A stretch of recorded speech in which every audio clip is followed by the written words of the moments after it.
அன்பு நட்புகளுக்கு இனிய வணக்கம். இன்றைய திருக்குறளும் மென்பொருளும் அதிகாரம் குடிமை, குறள் எண் 952. ஒழுக்கமும் வாய்மையும் நாணும் இம்மூன்றும் இழுக்கார் குடிப்பிறந்தார். நல்ல குடியில் பிறந்தவர்கள்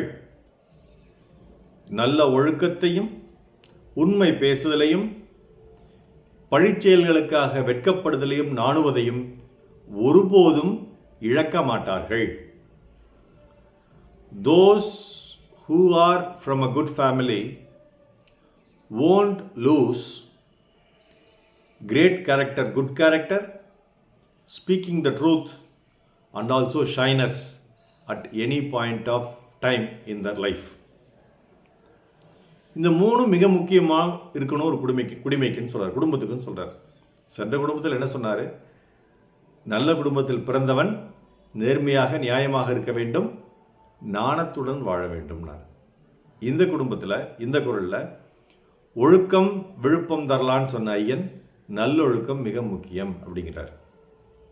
அது நல்ல ஒழுக்கம்ங்கிறது என்ன?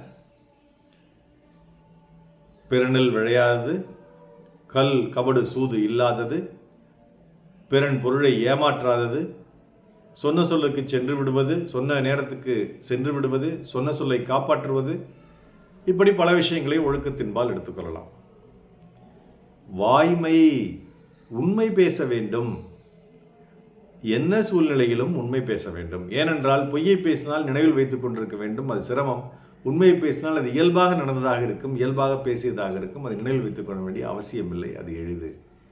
உண்மையை பேச வேண்டும், எந்த சூழ்நிலையிலும் உண்மையை பேச வேண்டும். மகாத்மா காந்தியடிகளைப் போல், ஹரிச்சந்திரனைப் போல். ஒரு மாணவன் ஒருத்தர், ஒரு சிறுவன், ஒரு சிறிய பையன் ஒருத்தர் நான் பார்த்தேன். அவன் மருத்துவமனைக்கு வந்துட்டு திரும்பி போனான். போகும்பொழுது என்னுடைய அறையில் வந்து அவனுக்கு பரிசோதனை செய்து முடித்த பிறகு அவன் வெளியில் செல்லும் பொழுது ஒரு பை ஒன்று இருந்தது. அந்த பையனுடைய தந்தை வெளியில் போயிட்டார். பையன்தான் பின்னாடி என்னமோ வேடிக்கை பார்த்துட்டே போனான். ஒரு காலத்தில் கண் மருத்துவர் ஆகணும்னு நினச்ச அனுபவத்தில் என்ன வேடிக்கை பார்த்துட்டே போனான். அவன் கையில் அந்த பையை எடுத்து, தம்பி இந்தா அப்படின்னு எடுத்து கொடுத்தான். உடனடியாக அவன் சொன்னான், இது எங்கள் பை இல்லை அப்படின்னு. அது ஒரு நல்ல வளர்ப்புங்க, நல்ல குடும்பத்திலிருந்து வந்திருக்க அந்த பையன். மாறாக அது என் பைதான் என்று அவன் கேட்டு வாங்கி கொண்டு சென்றிருந்தாலும் எனக்கு தெரியாது. வேறு யாரோ ஒரு நோயாளி விட்டுட்டு போயிருக்கார், அது அந்த பையில் என்னதுன்னு கூட எனக்கு தெரியல. இருந்த போதிலும் தனக்கு உரிய பொருள் அல்லாததை பெற வேண்டும் என்ற ஆசை அவனுக்கு ஒருபோதும் கிடையாது. ஒரு கதை கூட மகாட்டியாரா சொல்லுவார். ஒரு சிறுவன் ஒரு கடைக்கு போயிருக்கிறான், மளிகை கடைக்கு. அன்னைக்கு அந்த மளிகை கடைக்காரர் சொல்லியிருக்காரு, இது வந்து இன்று எங்களுடைய நிறுவனத்தினுடைய பிறந்த நாள். இங்கே வரும் குழந்தைகள் அனைவருக்கும் நாங்கள் வந்து எவ்வளோ வேண்டுமோ அவ்வளோ சாக்லேட் கொடுப்போம் அப்படின்னு ஒரு டப்பாவில் சாக்லேட் போட்டு வச்சுருக்காரு, ஒரு பாட்டிலில் சாக்லேட் போட்டு வச்சுருக்காரு. குழந்தை கையை உள்ளே விட்டு அந்த கையில் எவ்வளோ சாக்லேட் வருமோ அவ்வளோ எடுத்துக்கொள்ளலாம் என்று. அந்த குழந்தை எடுத்துக்க மாட்டேங்குது. அந்த அம்மாவும் சொல்லுது, அந்த கடைக்காரர் அம்மாட்ட சொல்கிறார், அம்மா நீங்கள் குழந்தை கொஞ்சம் எடுத்துக்க சொல்லுங்கள், இது ஒரு தவறு கிடையாது, இது நாங்களாக கொடுக்குறோம், எடுத்துக்க சொல்லுங்கன்ட்டு. அந்த குழந்தை அப்பவும் எடுத்துக்கல. கடைசியில் அந்த கடைக்காரர் என்ன பண்ணுறாரு, தன் கையை உள்ளே விட்டு கையிலேருந்து சாக்லேட் நிறைய எடுத்து அந்த குழந்தைக்கு கொடுக்குறாரு. குழந்தை வந்து 2 கையையும் நீட்டி அந்த சாக்லேட்டை வாங்கிட்டு வெளில வருது. நிறைய சாக்லேட்டுகள் இருந்து வெளில வருது. அம்மா வந்தோடனே கேட்குறாங்க, ஏண்டா நீ எடுக்க மாட்டேன்னு சொன்னேன், எனக்கு ரொம்ப சந்தோஷமாக இருந்தது. எங்கிட்ட சொல்லி நான் சொல்லி நீ எடுக்கல, அதுவும் எனக்கு ரொம்ப சந்தோஷமாக இருந்தது. கடைசியாக கடைக்காரர் எடுத்து கொடுக்கும்போது நீ வாங்கிட்டியடா, அதுதான் எனக்கு வருத்தமாக இருக்குது. நான் உன்னை எப்படியெல்லாம் நேர்மையாக வளர்த்தேன் அப்படின்னு அம்மா சொன்னாங்களாம். அதுக்கு அந்த பையன் சொன்னானா, என் கையில் எடுத்தால் கொஞ்சமாக தான் வருமா, கடைக்காரர் கை பெரிய கை, அதில் அவர் உள்ளே எடுத்து கொடுத்தப்போ நிறைய சாக்லேட் வந்தது, அதனால தான் நான் வாங்கிக்கிட்டேன் அப்படின்னு சொன்னானா. இது அந்த அம்மானுடைய வளர்ப்பில் குற்றம் இல்லை. அவன் வேறு எங்கோ இந்த மாதிரி சூதுவாதிகளையும் கற்றிருக்கிறான், அல்லது பொழைக்க தெரிஞ்ச வழிகளை கற்றிருக்கிறான் அப்படின்னு நம்ம எடுத்துக்கலாம்.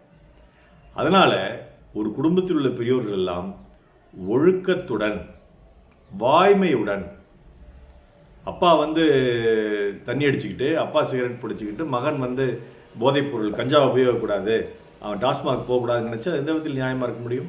வாய்ப்பே கிடையாது. அதனால் குடும்பத்தில் அந்த ஒழுக்கம் குறைவு ஏற்படுகிறது.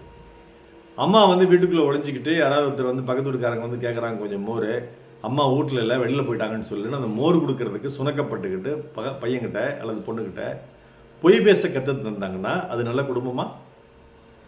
நாணம்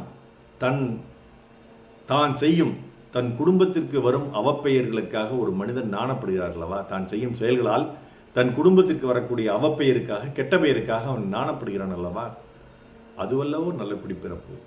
இந்த மூன்றும் எந்த சூழ்நிலையிலும் எக்காலத்திலும் இழுக்காமல், அதாவது இழந்து போகாமல் யார் காப்பாற்றுவார்கள் என்றால் நல்ல குடியில் பிறந்தவர்கள் காப்பாற்றுவார்கள். இந்த மூன்றும் போகாமல் எந்த குடும்பம் இருக்கிறதோ அந்த குடும்பம் நல்ல குடும்பம். அவ்வளோதாங்க வள்ளுவர் சொல்றார்.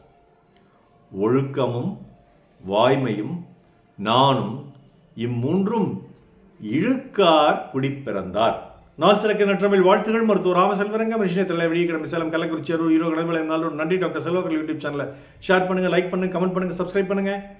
வணக்கம்.